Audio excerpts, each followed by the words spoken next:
আজকে আমি রান্না করব মাছ।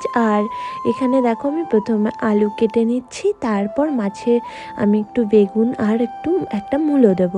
আর রান্না কিন্তু আমি খুব একটা করি না, মাঝে মাঝে আমি করি। আজকে মা রান্নার দায়িত্বটা আমাকেই দিল, তাই সকাল সকাল আমি রান্না করতে চলে আসলাম। তো সবজিগুলো প্রায় কাটা হয়ে গেছে আর আমি এখন মাছ ভাজবো। তো চলো প্রথমে মাছগুলো ভেজে নিই। তো এখানে দেখো কড়াইতে আমি তেল দিয়ে দিয়েছি, একটু গরম হওয়ার পরেই আমি মাছগুলো ছেড়ে দেব। তো বন্ধুরা, কড়াইতে তেল গরম হয়ে গেছে আর আমি এখন মাছগুলো ছেড়ে দিয়েছি।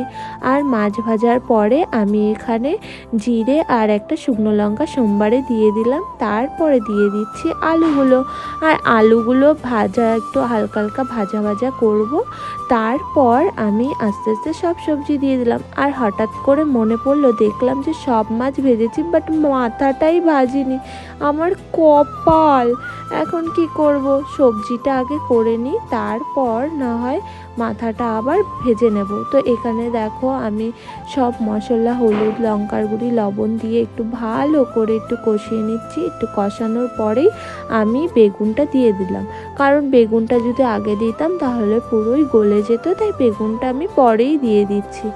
তো এখানে আমি বেগুনটা দিয়ে ভালো করে কষিয়ে নিলাম। আর গাইস, ফাইনালি আমার দেখো প্রায় কষানো হয়ে গেছে। তো মাছের ঝোলটা হয়ে গেছে, আমি নামিয়েও ফেলেছি। আর এখানে আমার প্রিয় মানুষটাকে আমি খাইয়ে দিলাম আর আমিও খেয়ে নিচ্ছি। আর ও এখানে আসলে আমি ওকে প্রায় খাইয়ে দিই, আর বেশিরভাগ কিন্তু ও আমাকে খাইয়ে দেয়। তারপর আমি এখানে রান্না করছি চানা।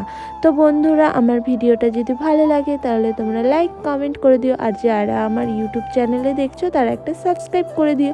আর যারা ফেসবুকে দেখছো পেজটা ফলো করে দিও।